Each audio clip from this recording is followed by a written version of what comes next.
You've been making dua for years, for a spouse, for relief, or even for healing, and yet nothing. You start to wonder, did Allah even hear me? You may even think to yourself, did I do something wrong? You see others get what they're praying for. Meanwhile, your hands are raised night after night, and it feels like the sky is silent. But here's the truth. Allah did hear you. He never ignored a single tear that you shed, or a single word that you whispered while you were in sujood. By the end of this video, you'll understand why your dua hasn't been answered yet, and how to finally find peace while you wait for Allah Ta'ala's answer. Let me ask you this. Have you ever felt like you've done everything right? Prayed, repented, even tried to stay patient, but Allah still hasn't given you what you've been asking for? And don't be shy, because this is something we've all experienced since the time that either we accepted Islam until now, or for those of you who were born Muslim, from birth until now. And we're going to continue to feel this at times. It's normal, it's natural. Allah's delay isn't rejection, and you have to understand that. It's actually preparation, or even protection. Sometimes He withholds to give you something greater than you actually asked for, or even to make you someone greater before He gives it to you. Now you ask me, okay, Abdul-Lateef, why is this so important? Why'd you pick this topic of all things? And I'm going to tell you, as I always tell you, we're going to attack it from the personal lens, from the community lens, and from the future lens. All right? So let's get started. In terms of the personal lens, when you misunderstand Allah's timing, you tend to lose hope. You stop making dua, and you distance yourself from the very one who can change everything. And many Muslims silently carry this disappointment. And I'm not going to say with Allah, but you understand what I mean when I say that. Or I don't want to say it, but you understand what I mean. But they carry this disappointment in their hearts, and they don't understand that His delay is actually a mercy, and it's not, what would you call it, neglect. And in terms of the communal lens, as an ummah, our strength comes from our connection to Allah Ta'ala.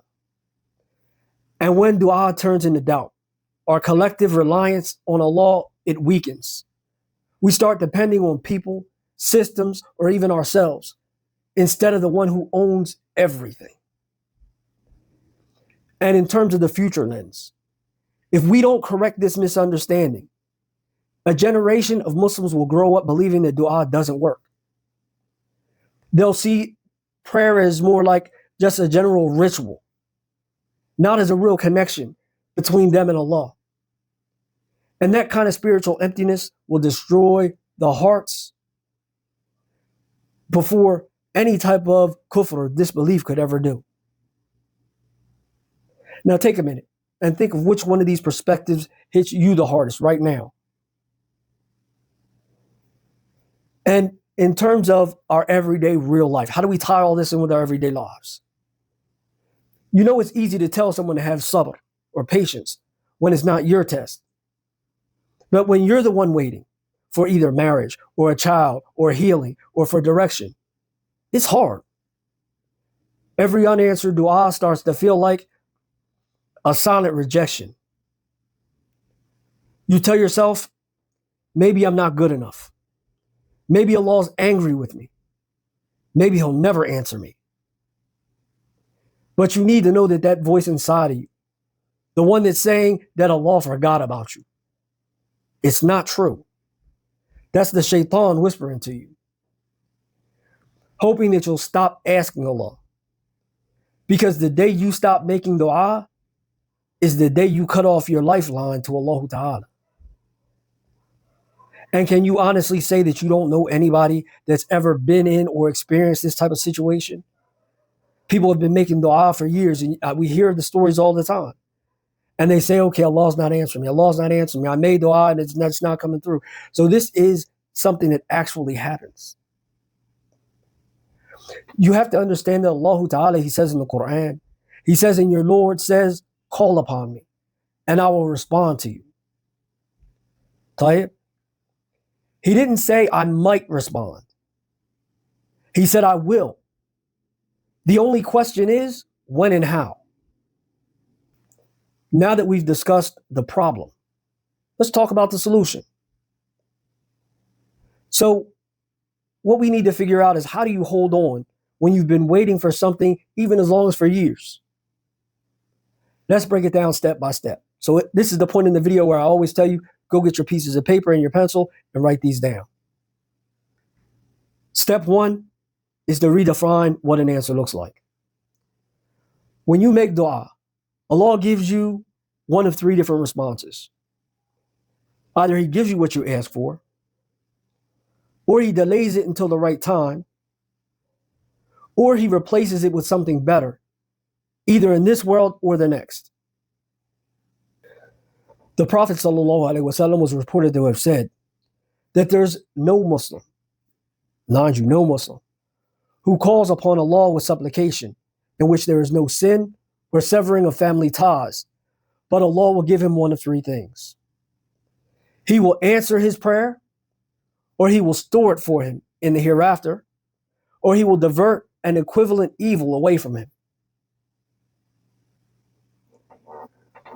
When you truly understand this, you stop seeing delay as denial, and you start seeing it as divine timing. Step two, check your intention, not your timeline. What do I mean by this? Sometimes Allah delays not because your dua isn't good, but because you weren't ready for it yet. Maybe that marriage that you're begging for would have pulled you further away from Allah. Maybe that wealth would have made you arrogant. Maybe that healing would have directed you away from your purpose. So instead of asking, why hasn't Allah given me this yet? Ask, what is Allah preparing me for while I wait? Step three, keep knocking, even when the door seems closed. The Prophet ﷺ was reported to have said, your Lord is shy and generous. He's shy when His servant raises his hand to Him to return them empty. And this is a hadith I know you've all heard 1,000,001 times. Subhanallah.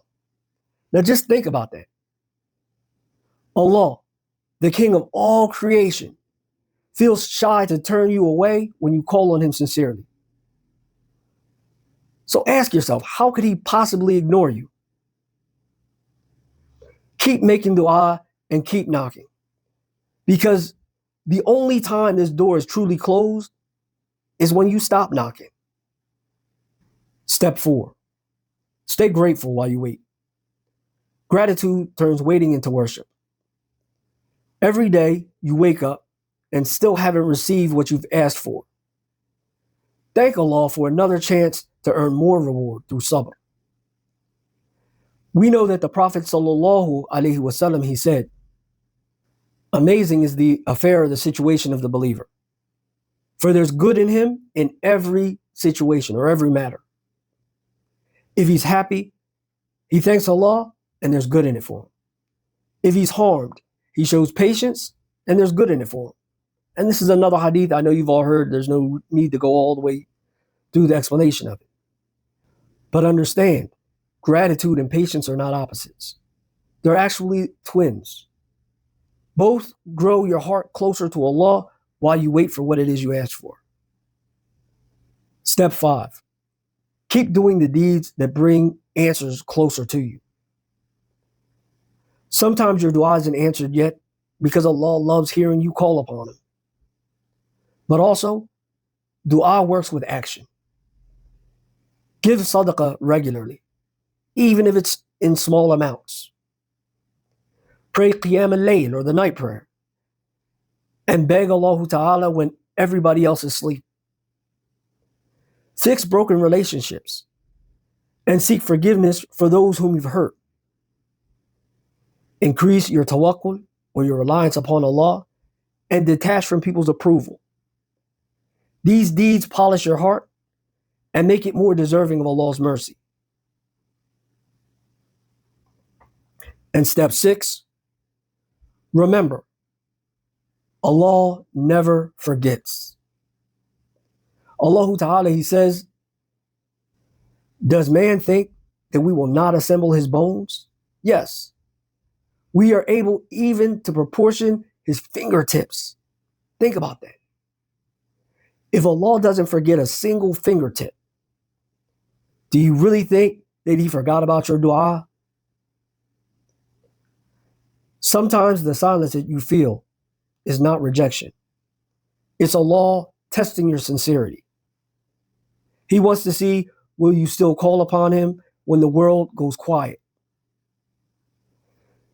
And when you keep calling, when you keep showing up, that's when your dua becomes an act of love, not just a request. Now, I do want to give you a small challenge here. When you want something, never be afraid to ask Allah. Ask Him over and over and over again. But you need to ask Him knowing that Allah Ta'ala, He loves you and He wants to answer your dua, that He will answer your dua. It may not be when you want it or how you want it, but it will be answered. Never give up on the mercy of Allah Ta'ala. Now, I do want to ask all of you who have made it to this point in the video, what do you think is really stopping people from trusting in Allah's timing? And be honest. I want to hear what it is that you have to say. Drop your thoughts in the comment section. And if this message hit your heart, don't just scroll away. Subscribe to the channel, like this video, and share it with someone who's struggling with this whole concept or idea that some of us have, that we have all of these unanswered dua and Allah's not going to answer our dua. Because maybe, just maybe, you'll be the reason why someone rediscovers their hope in Allah Ta'ala tonight.